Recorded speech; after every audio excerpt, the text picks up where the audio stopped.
The story begins in a temple where several ghostly hands try to reach for something, begging the representative of God to release them from suffering. The hands attempt to reach the beautiful young woman with white hair chained to an altar while the young woman thinks about how tired she is of reliving this scene over and over again.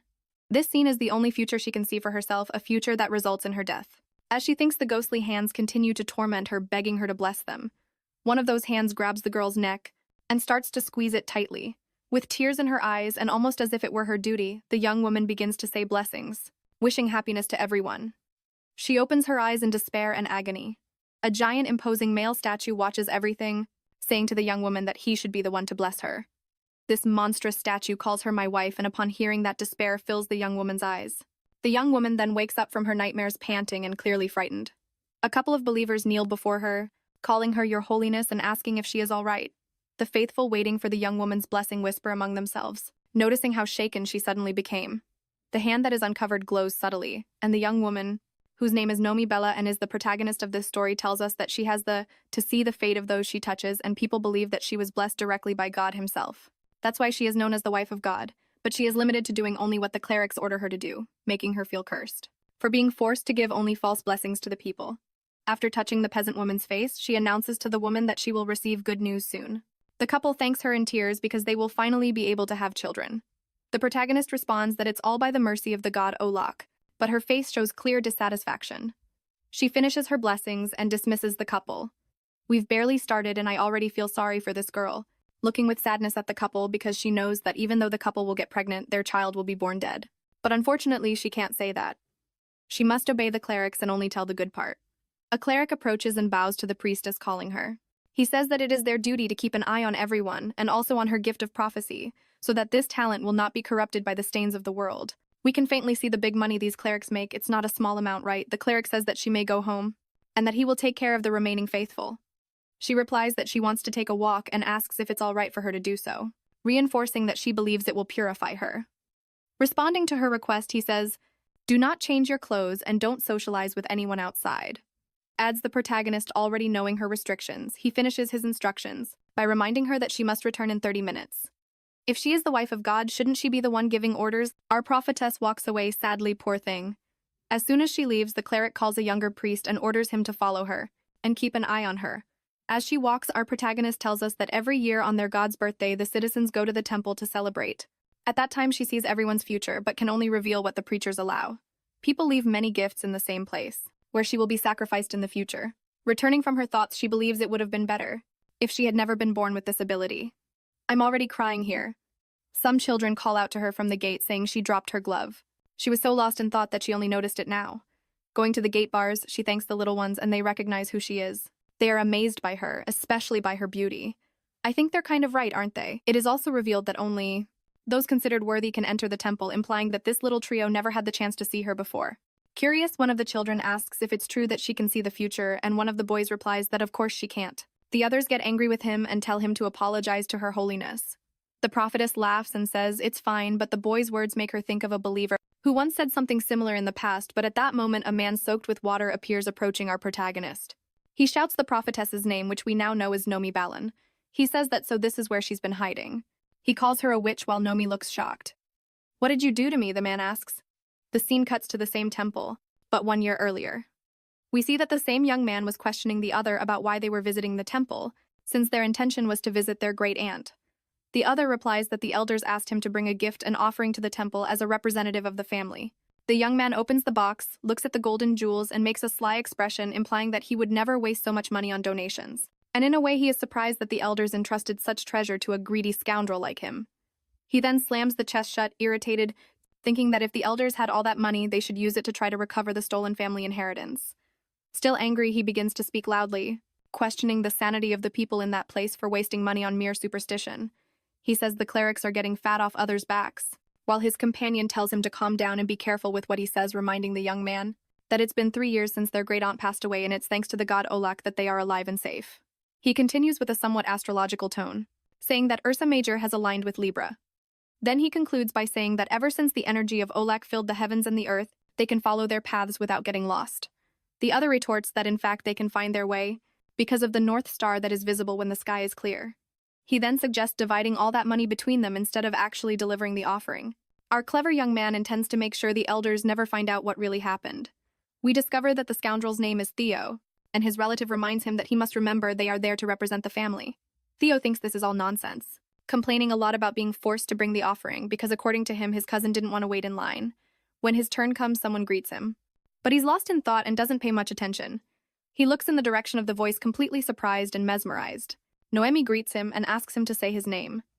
Theo stares at the young woman with a foolish expression when he finally snaps out of the trance caused by our protagonist's beauty. He tightly grips the small chest, determined to finish this act quickly. He kneels, introduces himself as Theo Fergard, and kisses Nomi's hand. With a slightly irritated expression, he mutters for her to hurry and bless him. Nomi looks at him a bit uncomfortable and continues with her work. She gently touches Theo's face to see his future. The hand touching his face glows softly as she, with closed eyes, seems surprised by what she sees. She must have seen something bad and can't speak. Like most of the time, Nomi then reveals that he will have a great achievement soon. Theo is outraged by this half-baked prophecy. Any street fortune teller would have said it better than Nomi. The prophetess asks if he would like to say anything else to the god Olak. Theo says it's amazing how so many people work their whole lives to buy a single flower. But with such false words, she receives dozens of them at once. He stands up staring at the priestess, saying that she truly is very lucky, and that to her the value of those flowers must be insignificant. Nomi is shocked by such words. Theo simply excuses himself, saying he needs to finish making his offering. Our dear protagonist feels uneasy, gripping her dress in frustration, both upset and irritated by the man's words. In a sudden movement, Her Holiness calls the young man's name loudly while grabbing his arm. The prophetess holds his face with a hint of indignation and insists that Theo not move away, for she will show him the true divine power he mocks so much. Thus, Nomi reveals that exactly 1 year from now, the trading company he owns will receive a major contract. However, he will incur many debts because the work will be very difficult. Without a doubt, he will return to meet Nomi again. After learning all this past context, we return to the present where Theo is outraged, saying that his ship was destroyed and all the cargo was lost at sea. He questions if these are the lengths Nomi goes to just to force her faith onto someone else, implying that our protagonist planned everything so her prophecy would come true. Nomi also becomes irritated and retorts that she would never do such a thing. He steps closer and asks if all of this was the work of Olaf, then getting increasingly angry, he grabs Nomi's arm aggressively and demands another prophecy. Theo places Nomi's hand on his face, claiming he will prove that her prophecies are nothing but nonsense. Her hand glows as her clairvoyant power is activated without her consent.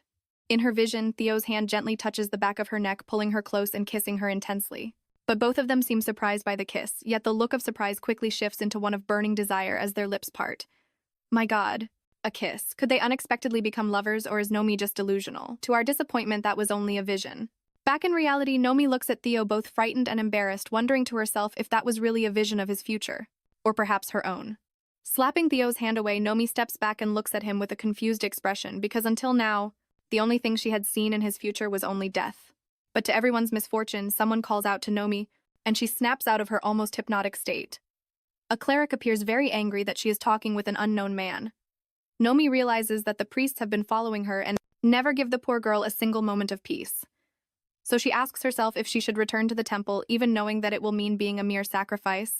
If she follows, I doubt that old man can catch them. Nomi wants to be sure that what she saw is real. Theo thinks she's a bit crazy. Nomi apologizes for her sudden action and asks, "What would you do if you saw something you never thought could happen in your entire life?"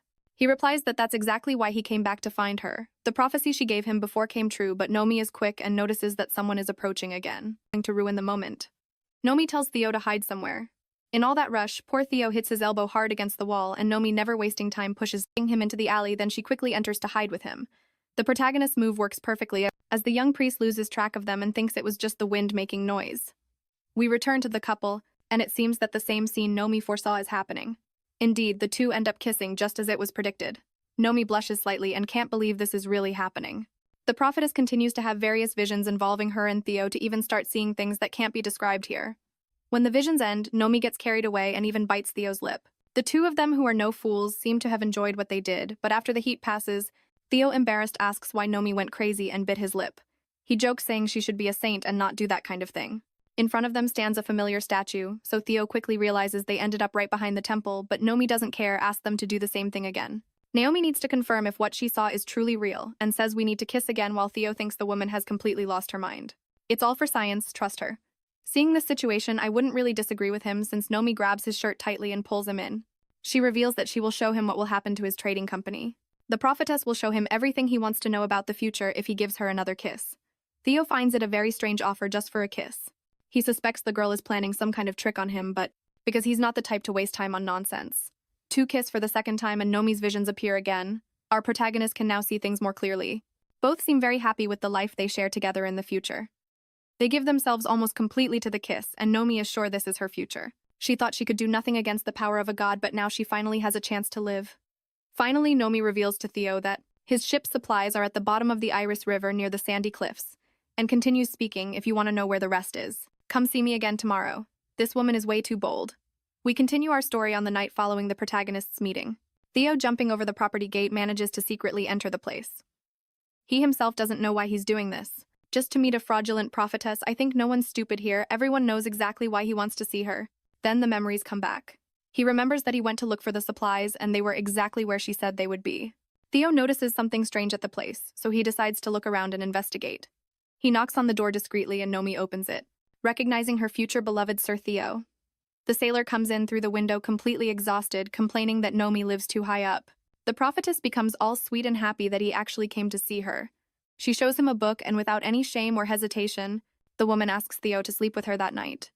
Theo questions if the girl has lost her mind. Nomi says she wants to play those good-natured games with him, to challenge the writings of that book. Our protagonist shows in the scriptures that the wife of God must remain a virgin.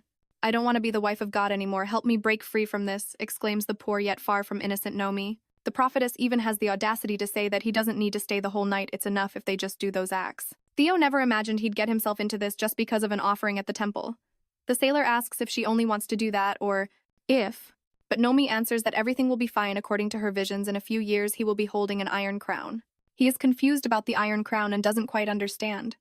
Then Her Holiness speaks again and describes this crown with a silver-colored compass. Our merchant sailor grabs Nomi's arms, irritated that she knows about his family's inheritance.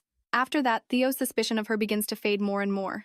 Nomi says she will reveal everything about the possessions' inheritances and how Theo will recover the Iron Crown. She gently takes his hand and once again asks for his help. We move forward a few minutes and see Theo lying down with a silly expression while the only thing running through Nomi's mind is whether she's too heavy. She suggests changing positions while comically holding Olak's scriptures. In fact, they aren't Olak's scriptures at all. It's a book that teaches various positions for performing certain acts. This woman is quite the romantic, if you know what I mean. But Theo ruins all expectations by calling her frustrating. He tells her to do it however she wants. Since he doesn't have much of a choice anyway, time passes and it seems Nomi is thinking too much or doesn't know what to do. Theo, in his own way, asks why the prophetess isn't doing anything yet. Nomi really is a bit naive and thinks that sleeping together just means staying like that. He notices the girl's innocence and decides he's going to show her what one should do in a situation like this. The sailor gets up and takes some more decisive action. He approaches his beloved, who becomes very embarrassed by Theo's sudden move. They quickly switch positions, and Theo warns that nothing will happen if they continue the way Nomi was doing it. Nomi goes a little crazy, and the guards hear all the noise inside and are stunned. They enter and are even more shocked than before when they come across the scene. But not much had actually happened. Theo has a disappointed expression because the guards arrived earlier than he expected. The sea merchant is pulled away while they ask if Her Holiness is all right. He looks at Nomi stepping back and raising his arms in surrender, asking her to keep her promise. The prophetess looks back at him with a surprised expression, discreetly adjusts her nightgown, and knows that from now on, she will have to live as someone condemned by the faithful, but that's better than dying and being worshipped for it. Time passes and things unfold without us knowing. The only thing we see is someone being cruelly whipped.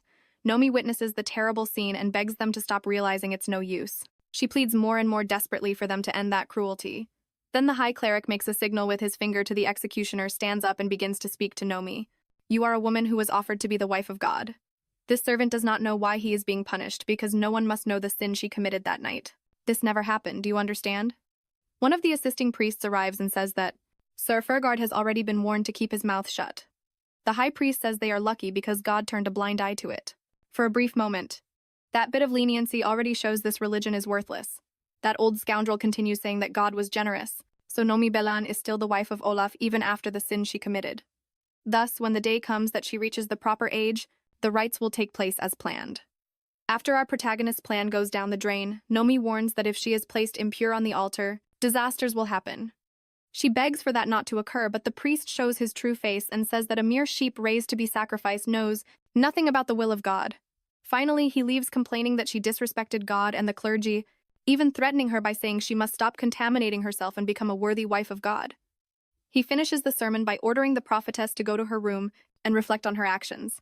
The gates of the Bologna stayed open, and we see Fergard and his cousin talking. He says it cost a lot to get Theo out of jail and that he was lucky because everyone wanted to keep what happened a secret. No one wants that incident spreading among the common folk. The sermon continues to be given by our sailor's cousin, but Theo isn't even paying attention. As the elder said, a noble must act like a noble, he says, turning to Fergard. However, before the speech ends, Theo is already gone. The madman sneaks into the mansion because Nomi didn't keep her promise to reveal more details about his inheritance. Theo starts thinking he was a fool to give her what she wanted and not receive the reward. He also doesn't know why he's still in that castle, all because of that disgusting little prophetess. In the background, two people are talking. One of them says she feels sorry for Her Holiness. Even though they were born on the same day, one had to have their portrait exposed like this while the other is imprisoned. And continues one of the women. In times like these, even being too beautiful is a sin. Lord Enzo is going to marry a young noble lady, and Her Holiness won't have the opportunity to witness it. What's the difference between a murder and being chosen as the wife of God? Theo overhears the women saying that Noemi's life is even more miserable than theirs, and he ends up feeling moved. He thought the prophetess was a spoiled princess surrounded by roses and comfort, but it seems he finally understood the girl's true reality. We find poor Noemi in deep crisis in her room. We can feel her despair for not being able to change anything. She remembers her fate and feels she can't escape it anymore, but to the end of her and our despair, the crisis is interrupted by a gentle touch of a hand. Noemi gets startled, and Theo immediately comforts her, saying it's him. Right after, Fergard asks if she's going to be sacrificed. Our protagonist looks surprised and sad, crying in a tragicomic way. Theo covers her mouth, so she won't cry so loudly and attract the guard's attention. The sailor can't believe a person would be sacrificed to a god that supposedly benefits humans. Noemi replies that the elders believe the sacrifice will please the god and he will have more mercy on mankind. Our protagonist says through tears that unfortunately that's what the doctrine of Olak teaches. Fergard is deeply moved and remembers that old people cause a lot of trouble no matter where they are. Clenching his fist, he recalls how others judged him for being a noble who opened his own business. He gathers courage, stands up and asks Noemi if she would accept being the wife of Olaf. Assuming that the whole story is true, our heroine clearly answers no while tears stream down her face. She confesses that she tried to rebel many times, but nothing ever changed. In the end, she knows her fate will be death. Fergald replies that if she doesn't want to die, then she shouldn't die, and he continues speaking, live the way you want to live from now on. Free yourself from this position you hate so much. What do you think about marrying someone who isn't a god? That way you'll no longer be just a sacrifice. Noemi asks who would marry her and lose the blessings of the god Olak. It has to be someone who doesn't fear Olak and who needs your prophetic powers very much, replies Theo. The noble businessman knows a country where marrying someone like Noemi is allowed. That nation is called Slan. He continues saying that he isn't afraid of Olak and needs her powers. He gently holds her fingers and says that she should marry him. After hearing the unexpected marriage proposal, Noemi says that if he marries her, he will never be able to return to the nation they are in now. Fergard says that if he manages to find the inheritance, he can live peacefully without needing to go back to his homeland. Now all that's left is for Noemi to say yes. Will she accept, or will she come up with more excuses and run away? Our prophetess hesitates and thinks deeply about making a decision. Should she use that man's future just to stay alive? But he says that if she becomes a normal woman, the others will have no reason to keep her there. Noemi gains the freedom she desires, and Theo also gets what he wants. The nobleman continues gently holding her fingers while the prophetess realizes that everyone wins with this proposal. Noemi accepts, they shake hands and seal the deal. Noemi confidently accepts Sir Fergard's offer. Some time passes and we see a boy announcing that Her Holiness is engaged. She will marry the noble Sir Theodore Fergard. The whole population is confused by this news. Can a woman like that even get married? Should they still call her Her Holiness? The bell rings and we hear someone extremely angry. It's the high priest, outraged because no one knows where the wife of Olaf is. Another cleric answers that she probably ran away. He holds a scroll furiously and curses Noemi, shouting that by now she must be begging to be executed. He orders the young man to go fetch the prophetess immediately. The boy says he will find her and bring her back into the arms of Olak. I feel like I've seen this boy before. Horses ride off in a fast pursuit while all the townsfolk just gossip. They chase a woman who seems to be Nomi in disguise. One of the soldiers swings a set of bolas and throws it toward the horse of the ones being chased. It catches the edge of the scarf covering the woman, making it fall. You need to work on that aim, kid. The scarf flies off and the soldier orders them to stop, to everyone's surprise, including mine. It's not Nomi, just a woman who looks very similar. We find out that Theo had already predicted they would be pursued and captured if they escaped on horseback, so he released a few horses on purpose to make them think they fled by land. But they would escape by sea. The two see the large ship waiting for their escape. Theo shouts for the sailor on board to stop. The ship begins to depart just as they arrive, and Fergus gets nervous because the plan didn't go exactly as expected. However, he doesn't let it shake him and quickly moves forward. Trying to do something, he leaps onto the ship with all the strength he has. Even the poor young sailor is shocked by the man's acrobatics. The noble merchant shouts that he will catch Nomi and tells her to jump. Behind them, a voice calls out that her holiness has been found. It's the guards who really did find her, pleading for her not to leave. Nomi gathers her courage, ignores the soldiers' voices, and jumps toward the ship. Heart-pounding, the woman practically takes flight, and Theo waits with open arms, soon landing safely. Fergard holds and embraces his beloved fiancé. Now that everyone is aboard, even the horn is blown by the young sailor, signaling that the ship may sail in peace. Naomi turns to the side and bids farewell with her eyes to the land that wronged her. A bird arrives and lands right on Theo's arm, and the prophetess asks why Fergus brought a bird with him. He replies that he has a friend in Slain and will send a message to him. The bird flies off to the other nation, ready to deliver the letter. Theo gently pulls the hood back over his bride with care, and tells her she must stay covered to remain disguised. Naomi also feels worried about her mansion servants now that she's gone. Theo says they will be fine. Theo says the journey to Sloane will be long, but Balan is worried about something else. She looks at the sea, and realizes that it isn't an illusion from her visions, but that it's truly the ocean. The poor thing had never seen the sea before. Now I'm crying. Nomi, while gazing at the sea for the first time, finds herself thinking about how much more vivid it is in person.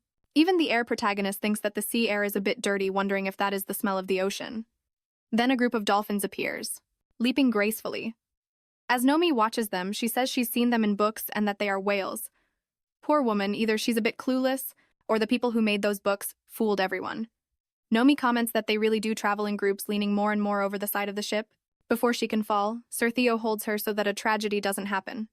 Can you imagine if, after everything they've been through, she still fell into the sea? Theo speaks to her with great concern so that Nomi won't hurt herself, because there's still a long journey ahead. Nomi replies that she was watching the whales. Fergus looks at the sea and laughs, amused by Nomi's naivety, saying that they're dolphins, not whales. Night falls and our protagonist is overjoyed, singing and dancing, while Theo watches from afar, thoughtful, drinking his mug of beer. The noble sailor is thinking that in 2 days, they will reach the black rocks of the barren lands. Once they pass through them, they can get help from that man. But according to him, considering everything that has happened, the problem with this entire journey will be Nomi. One of the sailors offers Nomi a drink and she accepts, but Theo quickly interferes and warns her not to accept everything people offer her. Then we see that she even accepted dog food. On top of that, she managed to tangle her hair completely. Theo had to untangle everything and still listen to the protagonist's complaints. After going through all this with his beloved Fergus, fears that Nomi might not survive the journey, the protagonist just walks up to him gracefully, calling out his name. She says she wants to tell her fiancé something, and Theo asks what it is. Then Nomi smiles sweetly and thanks Theo for letting her know, for the first time, what it truly means to be happy. I'm sure he completely melted after that smile. Theo lowers his mug, utterly surprised and speechless by what he just heard. He changes the subject, saying it's the first time he's felt this exhausted, asking if Nomi doesn't want to go dance, and before he can even finish the sentence, the protagonist runs off to the party. Fergard watches Nomi having fun and talking with the other crew members, impressed by how much energy she has. With that, he can't help but smile himself. Theo is clearly happy and content to see Nomi feeling joy for the first time in her life. The scene cuts and we see that Nomi has gotten sick and vomited because of the ship's rocking. Theo already suspected this would happen since it's her first time at sea. I honestly thought she had drunk too much and gotten a hangover. Our protagonist says she's feeling dizzy, and Theo replies that it's because she isn't used to sailing on the ocean. Nomi complains comically that she didn't see any of this in her visions so far. Guard curiously asks if she can only see the future of others, and not her own. The marriage and pleasures the visions show now, the nausea, dizziness, and struggles nobody mentions, right? Theo gently wipes Nomi's mouth while she replies that she knows absolutely nothing about prophecies. She only sees specific scenes. The protagonist gives an example, saying she can see a bird, but the visions don't make it clear where that bird is going.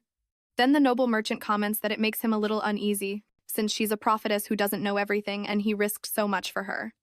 With that, Nomi decides to question Theo as well, asking why he wants so badly to risk everything for the inheritance. He replies that it could give value to his life, then continues saying there was only one adult he ever trusted. Theo inherited the treasure he wants so much from that very person, the noble sailor says. He'll recover the inheritance no matter what it takes. I'm scared of what this man might do. Then Nomi asks how this item can prove his worth. Fergard just teases Nomi, saying that it's grown-up business and she doesn't need to know all the details of the story. Not very satisfied with the answer, Nomi questions him about Slan and wants to know what kind of place that kingdom is. Theo says that the place is like an oasis in the middle of the desert, with land as fertile and vibrant as the people who live freely there. Hearing the word oasis, Naomi becomes thoughtful and repeats it to herself. She hopes they will find comfort in that kingdom, just as its name suggests. The The scene cuts, time passes, and we see Nomi and Theo riding through a vast desert. Theo points ahead and asks if Nomi can see the black rocks in the distance. The sailor says that once they cross the rocks, they will be able to become citizens of Slan. But at the very moment he finishes the sentence, an arrow grazes his face. Theo grabs Nomi safely and pulls her down so she won't be hit by the arrow. Our protagonist looks back and is shocked to see that a hostile group of men on horseback has already caught up to them. The dust settles and Nomi realizes that her pursuer is none other than Enzo, her brother. Now the brother will either break free from the lie or regret it dearly. Enzo coldly praises his sister Nomi and wonders if the compliments should actually go to her companion instead. He slowly takes one of the arrows from his quiver and reveals that he discovered Nomi's plan to escape by sea. Nomi looks at her brother in shock, and then shouts for Theo to ride faster. One of the pursuers tells Enzo that he will go after them, but the young man cuts him off, saying that he finds this situation very amusing and continues to be this desperate. She spent her whole life learning how useless it is to try to escape, thus the chase continues and Theo realizes they're moving too slowly. If they keep this pace, they'll end up being captured. Theo lightly touches and holds Nomi's hand, which activates her prophetic abilities with glowing, focused eyes. Nomi orders Theo to ride toward the shadows. They just need to reach the shadow behind the rocks. Furgard reflects on the shadows but tells Nomi to hold tight as he pushes forward. Watching the couple advance, Enzo mutters to himself that this is all there is, and that there was no reason for him to come there. He had thought things would turn out differently given Nomi and Theo's recklessness. He says he had raised too many expectations in vain as he shoots the arrow with all his skill and grace. I'm starting to think this brother of hers is just as rotten as the clerics. The arrow hits squarely on the horse's rear, making it rear up in pain, and nearly throw off our couple of protagonists. Theo lets go of the reins and stretches as far as he can to grab Nomi. He holds her tightly and falls on his back, cushioning his beloved's fall. Nomi screams Theo's name as he is clearly injured. Immediately one of the pursuing soldiers grabs Nomi's arm, and soon after they restrain Theo as well. Enzo approaches cold and slow, saying he's a bit shocked. Shocked to think there was someone so bold among the devout fur guard and that he even had the nerve to try marrying a sacred woman. I'm getting angrier and angrier at this spoiled brat, pretending to be cold and calculating. Drawing his blade from its sheath, Enzo continues, saying that according to doctrine now, Theo's entire family should be executed, but our clerics wish to be generous, so only your life will be taken, says Theo's brother with blind obedience, bringing the sword closer to Furgard's shoulder. Nomi stares into her brother's eyes and realizes he truly intends to do what he's saying. Filled with courage, the protagonist decides to act and elbows one of the soldiers hard in the stomach. She takes the sword from his sheath, and another guard notices, shouting desperately the title of her holiness. Nomi stands up and brings the sword close to herself, telling Enzo to stop or she'll cut her own neck with the blade. She brings the sword even closer to her throat and yells with more intensity for Enzo to leave Theo alone. This woman has more courage and spirit than Enzo and all these little soldiers combined. The protagonist's brother is taken aback, and Nomi knows exactly what she's doing. She knows her brother won't let her die because she's a sacrifice to God. The emotionless villain vanished in an instant. What an idiot of a boy. Nomi doesn't take a single step back and continues threatening her brother and the others. Outraged, Enzo demands to know why she keeps fighting when she's nothing more than a cornered little rat, but all the commotion ends when a voice echoes through the desert, ordering everyone to stop. Then suddenly a wooden spear flies swiftly toward Enzo. It narrowly misses, striking his face entirely. At once, one of his soldiers shouts, asking if he's all right, and Enzo is stunned because he just saw death before his very eyes. These guards are such bootlickers. Soon after, a large group of men wearing turbans and holding spears appears, surrounding our protagonists and their pursuers. Then the same voice from before says there's a saying in Slan. Everything the shadow of our mother rock touches is our land. The voice is revealed to belong to the same man we saw in Theo's memories. He removes his mask and jokes that they've probably never heard that before. The man introduces himself from atop the large rock and jokes that Theo wrote in the letter that he and Nomi would arrive safely, at least as far as the stones. He jumps and lands on the sand effortlessly. He mocks Theo, saying that if it weren't for him, Furgard would be headless right now. Then Theo comically praises his friend's grand entrance, while one of the guards still thinks he's in control and orders the mysterious man to identify himself. Just like the handsome young man you have here, all who come seeking slain citizenship are welcome, says the red-haired man, stepping in front of Nomi and Theo. Enzo, however, becomes intrigued by the redhead's tattoo. He then remembers that the tattoo means he's a knight of the Palace of Slain. Realizing things could get worse, Enzo orders the soldiers to lower their weapons. With his usual playful attitude, the redhead remarks that at least there's one young man among them with common sense. He orders Enzo and the guards to leave and let his friend go in peace before the shadows grow longer. He even asks for one small favor, that they return his spear before leaving. The scene cuts, and one of the guards asks Enzo what they're going to do now that they've been expelled from Sloan. Enzo simply replies that there's nothing more he can do. Just like that Napoleon meme, we must report everything we saw here to the Archbishop, and he will decide what to do, concludes Enzo. Looks like the brother really is a bastard, no redemption for him after all. After that, we return to the Great Rocks, and Theo is helped by the warriors of Sloan. Emotional Nomi rushes forward, places her hands lovingly on Theo, and thanks him for everything turning out well. The atmosphere becomes much lighter, and the redhead orders one of his warriors to get a horse for the couple. Nomi and Theo share a tender moment, but the redhead calls Theo and pulls him forcefully close, in an overly strong brotherly greeting, and we learn from Theo's mouth that the friend's name is Pierre. Still holding him in a friendly headlock, Pierre says it's been a long time since he last saw his partner, and Theo replies that Pierre hasn't changed one bit and is still the same. Her guard says Pierre acted well in front of the guards, and Pierre responds that he had to show just how close they were after the whole reunion. Theo tells Nomi that this man is the friend he mentioned on the ship. She looks surprised as she watches the two. Pierre keeps holding Theo and says that now the debt he owed his partner is paid. But Fergus tells him not to be ridiculous, implying he doesn't agree. The redhead jokes that he can't believe Theo actually married such a beautiful woman, and he approaches the protagonist holding her hand. Then Pierre becomes even bolder and kisses Nomi's hand like a gentleman. This makes Nomi's prophetic abilities activate involuntarily. In her vision, the protagonist sees Pierre holding Theo's iron crown, but she doesn't know why he has it. Looking at Pierre, Nomi wonders if he will help them recover Theo's inheritance. After that, Pierre talks with Theo, asking if those soldiers were sent only to capture the young lady. Nomi becomes intrigued when she hears Pierre's murmur. She watches but notices the two talking normally. Pierre is joking with Theo, saying he thought he'd stay single forever. The protagonist feels relieved and believes she must have misheard whatever Pierre muttered. Lost in her thoughts, the prophetess convinces herself she shouldn't doubt Pierre since Theo told her he was a loyal and trustworthy friend. Then Pierre says he will guide them through the village, and Theo comments that Pierre must have plenty of free time for that, calling him commander. Pierre replies that he's no longer the commander, which surprises Fergus. The noble sailor doesn't understand why, since his friend was one of the best knights in the kingdom. Pierre only says that now he fights crime in his hometown. Theo believes something must be preventing Pierre from revealing the real reason he abandoned his position as commander. Thus, Pierre asks one of his men to prepare things for their guests, while Theo continues musing that Pierre's village is as large as the capital, and that it would be good for Nomi to rest a bit. Fergus takes the horse's reins, tells Nomi to get on, and she asks where they're going. Theo replies that they're heading to Anthera, one of the most beautiful cities in the whole country. Lifting Nomi gently, he says that Anthera is located on an important trade route, so there she'll be able to see people and spices of all kinds. You'll like it there, says Theo. Looking at her with great tenderness, we move forward a little, and Pierre says they're almost there and that it's been a long time since Theo was last welcomed in those lands. Noemi looks very tired, and Fergus extends his hand, telling her to hold on. Theo helps the protagonist off the horse carefully, asks if she's all right, and Noemi says she is. However, at that exact moment, she steps wrong on the sand, which pulls her downward, and she trips in panic. But Pierre is quicker and catches her, telling her to be careful because the ground isn't what it used to be. Our protagonist thanks him. I have a feeling this Pierre is going to cause trouble later. He continues saying there are parts of the land that try to drag people down. Follow me and watch your steps, warns Pierre. Naomi becomes intrigued by the sand that pulls people down and continues walking very carefully. The group heads toward Anthera, and the sand seems to be quite restless, clearly hiding something. There's something fishy here, and probably more than one thing. Naomi and Theo finally arrive in the city but are deeply shocked by what they see. Looking around the village, Theo questions if this is really the so-called beautiful Anthera. It must have been many years since Theo last came here, and the city has gone to ruin. The village is completely devastated and abandoned, and Fergus asks what happened there. Pierre replies that Anthera is the old name of this city. According to the redhead, Anthera is now known as the Oasis of Lamentations. The land was cursed and howls can be heard every night. He comments that the walk to the main hall is long, so he'll tell the rest of the story on the way. Poor Theo probably got himself into another mess.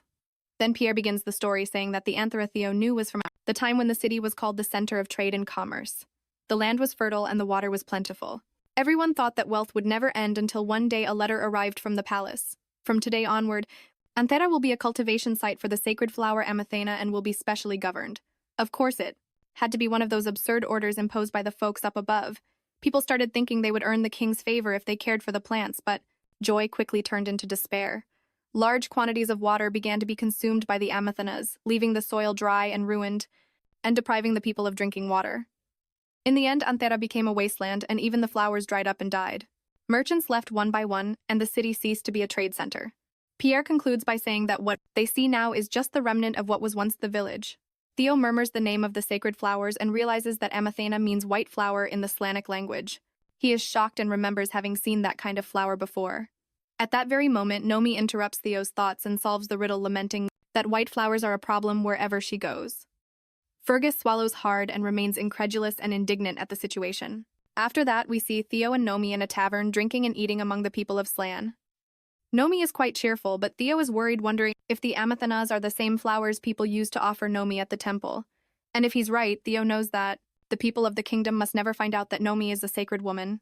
Then Pierre appears raising his mug of beer and exclaims for everyone to give a good cheer to his friend who never forgot this land. Theo questions the welcome, saying they've already seen each other plenty, but Pierre insists, saying it's the first time for his friend's wife, so they should celebrate. However, our noble sailor doesn't like the idea of being there, as he knows there's a chance people might discover the truth about Nomi if they keep talking.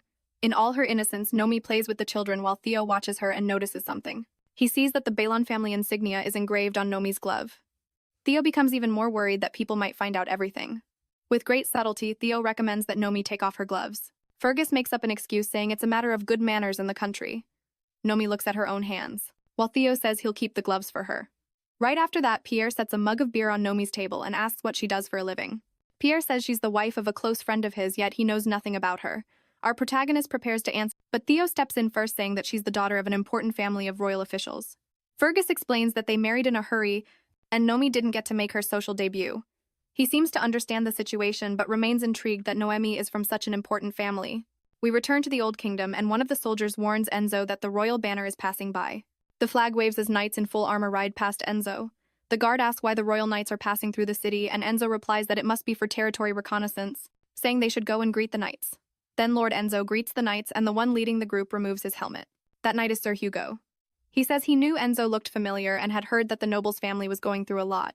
The same guard reflects, remembering that the royal family keeps the Bellons under control, and among the members of the royal family, Hugo Montaigne is known to have one of the worst reputations.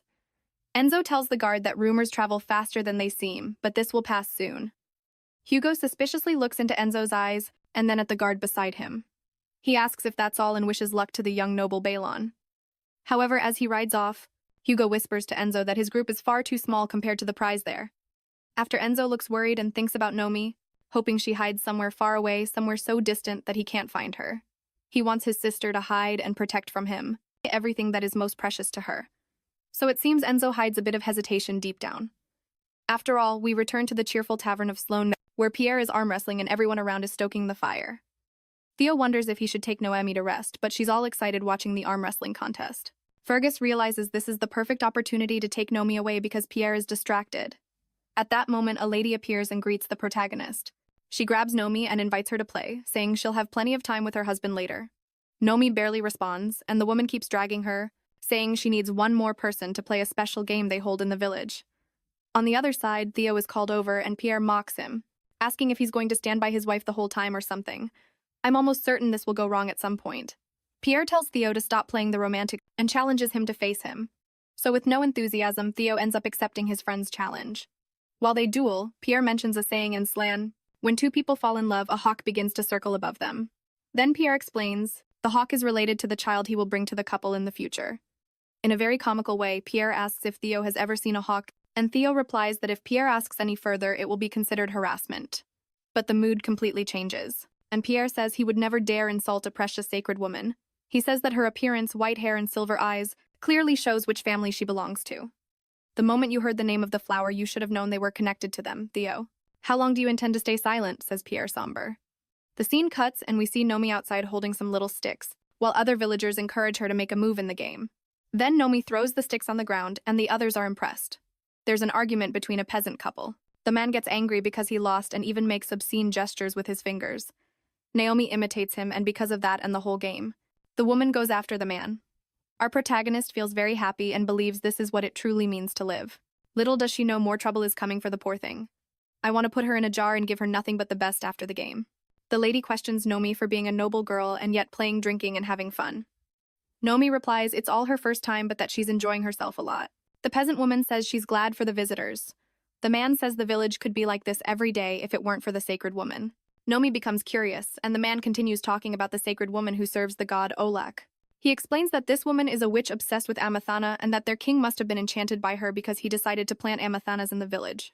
Suddenly, with trembling hands, Nomi realizes that the flowers Pierre mentioned are the same type as the bouquets the faithful used to give her at the temple. In the tavern, the two continue their long strength contest. Theo talks to Pierre, saying Nomi is innocent. He says the poor priestess has nothing to do with her family, her brother even shot arrows at her. Theo retorts and continues, "She is treated like a mere object by her family. She's just a woman who married me to be able to live." Pierre gets annoyed and wins the arm wrestling. The redhead orders the party to end, and Theo stares at him with a mix of fear and surprise. He continues exclaiming that his friend will leave tomorrow, tells everyone to pack things up and give a room for the couple to spend the night. Approaching Pierre whispers that he could very well cause a commotion there, but he'll do one last charity. Pierre tells Theo to leave the village quietly with Nomi while he looks the other way. Then he aggressively grabs Nomi's gloves and takes them from Theo. He warns him not to go around carrying the gloves unless he wants to die. After the revelations, Nomi and Theo follow a lady down a dark hallway. Fergard feels deeply disheartened after hearing his friend's words, that he and Nomi will have to leave tomorrow. He wonders if he should be grateful that his friend gave them a chance and didn't kill them. While Theo knows Pierre likely won't change his mind and they'll have to leave, Nomi also approaches clearly saddened. With a heavy conscience, Nomi reflects that the village is the way it is because of her fault. She understands that's why Theo hid her identity. Soon the lady informs them that they've reached the room where they'll spend the night. Theo asks if there's only one room, and the lady replies yes since they're married. She jokes that the bed is quite luxurious and that she had her fifth but is cut off before she finishes the sentence. He was definitely talking about those satisfying matters. So the two enter the room, and Theo had already suspected the woman was planning something different for them. Embarrassed, Fergus tells Nomi to take the bed while he'll turn to the sofa, but gently Nomi tugs on Theo's sleeve and starts a conversation. She says, she found out that this village seems to have been deeply affected negatively by Olak. Still distressed, she says she can't keep pretending she doesn't know that. Thus, Theo remembers his friend's warning not to carry the bell on gloves if he didn't want to die. In a sudden move, Fergus grabs Nomi's arm tightly, asking if Pierre hurt or threatened her while he wasn't around. The protagonist looks at Theo sadly and realizes he already knew everything. She asks why he didn't tell her anything. Theo retorts that her knowing it isn't necessarily a good thing. Nomi grows furious and says he should let her decide for herself. Holding her lightly, Theo says that would only make things uncomfortable for both of them. He reveals that Pierre also already discovered the secret and they must leave at the first light of dawn. Completely opposed, the protagonist exclaims that she wants to stay in the country and there must be a way to help the people of Anthera.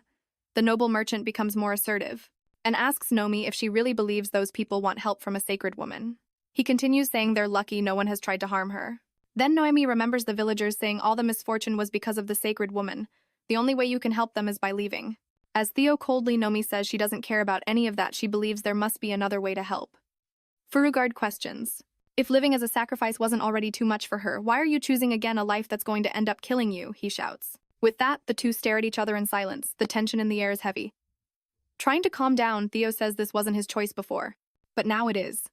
Then Nomi retorts that she did all of this to escape the life she once had, but now Theo is starting to say the same things the clerics used to say. Full of dissatisfaction, Nomi says Theo thinks of her just as lowly as her family does. That one hurt even me and I've got nothing to do with it. Theo tries to reply saying people only use her. While Ferugard pauses mid-thought and doesn't finish his sentence, he begins to question himself if he's really any different from them. The protagonist then resumes saying she finally knows what freedom is. But at this moment she feels as if she's back in the temple. Theo just took the biggest hit of his life. Pulling away, Theo asks Nomi to go to sleep because he needs some air. Then he leaves the room and slams the door, angry and reflective. Lying on the bed, Nomi feels very angry about the whole situation. She thinks that all she's ever done is hide and tell people their luck or misfortune. Nomi fears she won't be able to change anything, and that everything will go back to the way it was before. But now Nomi is determined and realizes she needs to change something. Our protagonist knows that if she doesn't change anything, no one will. Unexpectedly, something happens and Nomi wakes up confused in a field full of white flowers. Sitting among the amathas, Nomi wonders where she is. Then we see a person holding and gently twirling a flower, approaching and saying to Nomi, since you left my arms, you've only faced hardships, haven't you? The figure is revealed to be a man with white hair and green eyes, looking somewhat like Nomi herself. Nomi stands up and asks the man who he is. The man snaps his fingers and asks if that form of his isn't familiar to her. He says that with the way people describe him, it's hard to recognize him indeed. Then he transforms into an exact replica of the statue of the god Olak. Amazed, Nomi looks at him with a mix of awe and shock. I've been waiting for you, my dear wife, reveals the god Olak. Olak says he has been waiting for Nomi and that it is painful to see her in that state. Then he comments that the world is painful when one is learning to be a bride.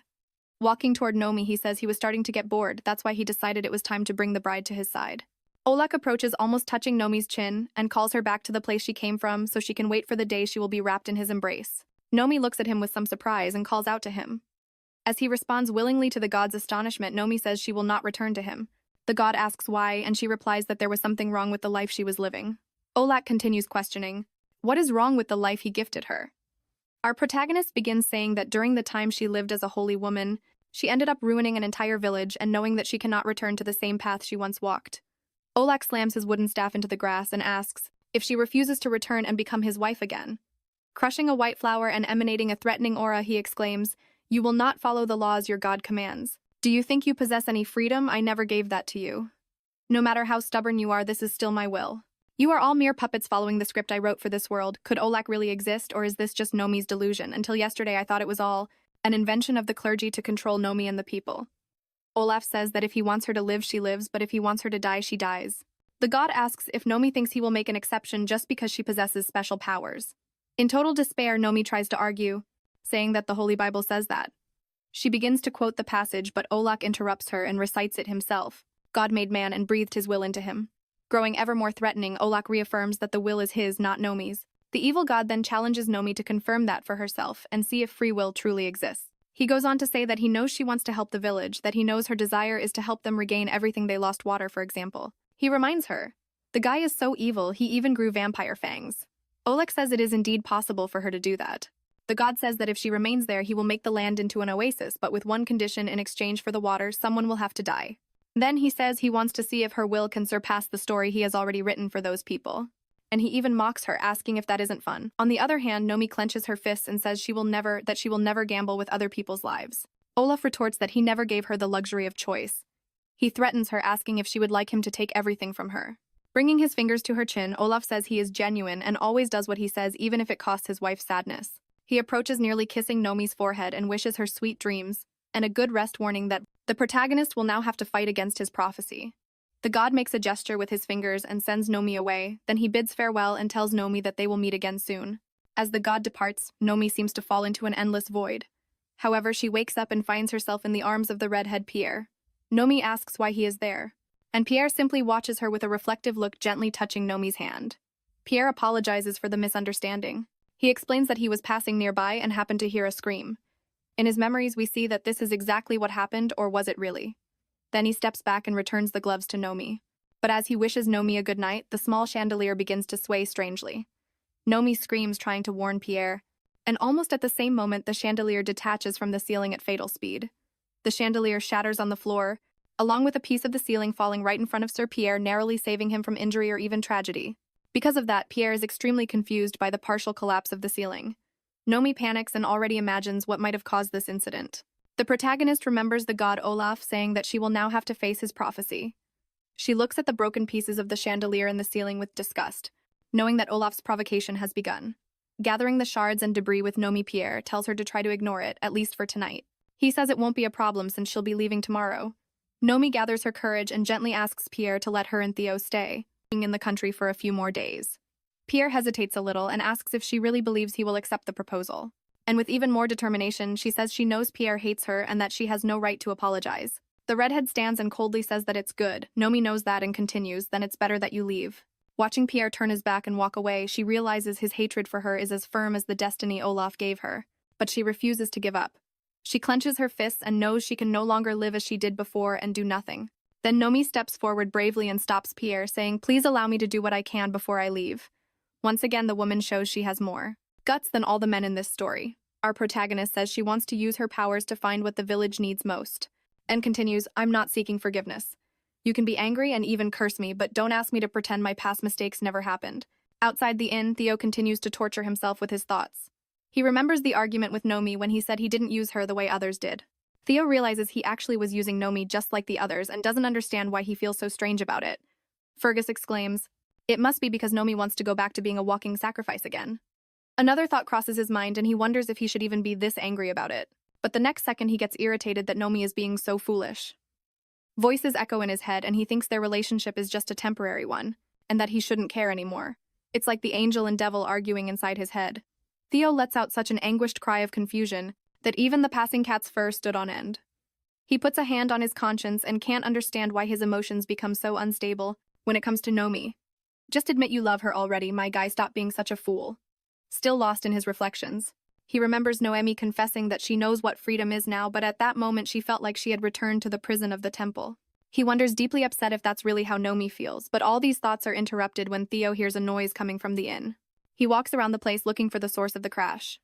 Theo recalls that people call Anthera the oasis of lamentations, but the ground doesn't literally cry. So he has no idea where the sound came from. The nobleman even thinks about putting his ear to the ground just to check if it's really the soil weeping. But he gives up on the idea, thinking the ground can lament all at once. He must find Nomi and apologize to her. Then, climbing the stairs of the inn, Theo practices the different apologies he could say to Nomi. Soon he pushes aside his anxiety and thinks it's just an apology. And the most important thing is to say it quickly. He even remembers his great-aunt saying, be it money or feelings if it's late, the payment must come with interest. He approaches the room and sees Pierre's spear lying near the door. Entering the room, Theo finds Nomi and Pierre together there. Theo looks at the two of them and the whole room, including the remnants of the fallen ceiling. Without even asking, Theo flares up and curses Pierre, calling him a bastard. He lunges at Pierre, blinded by rage, and angrily demands to know what the hell he did to her. Naomi immediately tries to stop Theo from acting rashly, telling him he's being hasty, panicking, and stumbling over her words. The protagonist says that Pierre fell on the ceiling, then corrects herself saying the ceiling fell on Pierre. The redhead also tries to calm Theo, saying he's only there because he needed to return something. Then he gives Theo a light tap on the hand, pushing him back, and tells Nomi that he's already warned her, and if she chooses to stay in the country, there's no reason for him to stop her, but she must remember that if the people find out she's a sacred woman, they will kill her and Theo. Concluding, Pierre turns around, deliberately bumps into Theo, and walks out of the room. After that, the noble merchant asks if Nomi asked Pierre to let her stay in the village. The protagonist answers that she told Pierre, and she wanted to find a new source of water for the village so the land could become fertile again, but Theo says it's too dangerous to remain in Anthera. Naomi cuts him off before he continues and asks for just 4 days. She holds onto his sleeves and exclaims determinedly that they won't be caught in such a short time, and she'll make sure nothing happens to Theo, continuing, you said the day you proposed to me that I should use our marriage to live the life I wanted. I never want to live again as that sacred woman you despised, the one who so easily received flowers from other nations. So please give me just 4 days. Give me the chance to live the life we both want, Nomi continues, gently holding Theo's arm, and asks once more for them to stay. I doubt he can say no now, the protagonist thinks. She should have apologized for the way she spoke to Theo, but instead she only asked for what she wanted. Theo, on the other hand, is also reflective because he went to the room intending to apologize to his fiancée. He looks at her and questions himself about what he's doing. Then, completely moved and defeated by Noemi, Theo agrees to stay. Noemi immediately smiles brightly and thanks Theo, who tries to act tough and says that in 4 days they're leaving. Sometime later, Noemi and Pierre watch the excited children playing ball. Pierre asks if Theo isn't going to join them, and Noemi replies he won't, he's readjusting his plans. The protagonist knows Theo accepted the proposal, but wasn't happy about it, so it's obvious he wouldn't show up. However, Pierre is very surprised that Theo is making a decision that doesn't benefit him. The redhead is curious to know what Naomi has that makes Theo go so far and do things he'd never do otherwise. I think anyone with common sense would do all that and more. For our dear Nomi. Then Nomi asks Pierre what he's doing there, and he replies he's keeping an eye on her, because no one knows what could happen with the sacred woman wandering around. The redhead then asks how Nomi plans to find water using her powers. He says it's not like she can just go around touching her people as if they were her followers. Completely innocent, Nomi asks if she can do exactly that. She wants to see the villagers' futures and find clues about where to locate a water source. Our protagonist says they should gather as many people as possible, but Pierre questions what reason the people would have to do that, and then asks if she plans to reveal that she's the holy woman. So Nomi decides she will look for people one by one. Pierre just looks at her thinking she's full of enthusiasm but lacking organization, even jokingly wondering if that's really Theo's type of woman. After that, the two go looking for people, so Nomi can see their futures. They approach 2 young women, but Nomi is a bit hesitant to make contact. To give her a little push, Pierre literally nudges Nomi lightly with the tip of his spear, making her stumble close to the girl holding a basin. The redhead nods at Nomi, signaling her to begin, and she starts interacting with the young woman. Thus, their hands lightly touch. Noemi envisions her future. The protagonist snaps out of the trance and looks back with a worried expression. Continuing on, she finds another woman who is cooking, and without the woman even noticing, touches her hand once again, seeing the future. Later, Noemi interacts with a group of 3 masons, and one of them accidentally brushes her hand, activating her clairvoyance. She bids the men farewell as they walk away, unaware that their futures were just seen. However, even after reading the futures of several villagers, Nomi's expression is one of deep sadness. Nomi cannot understand why she keeps seeing such a tragic future in the people's memories, and desperately questions, does everyone have to die for the water to be found? Nomi asks herself if this is the future Olak wrote.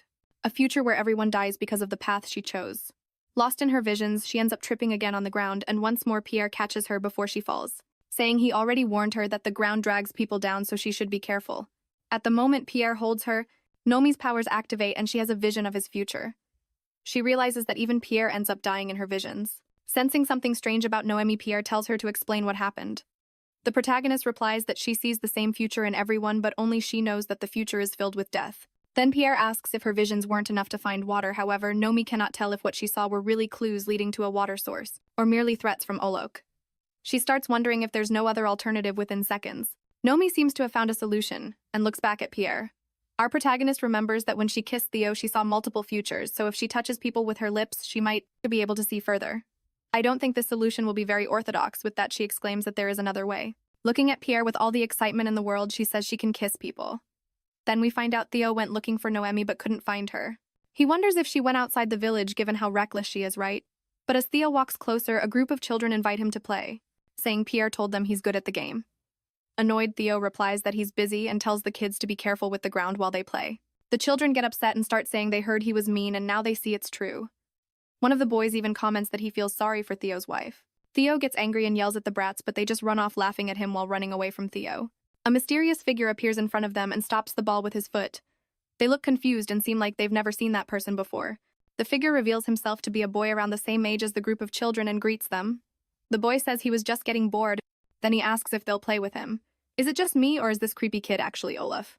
We return to our protagonist, and Pierre asks if she really wants to go around kissing people, and she confirms that she does.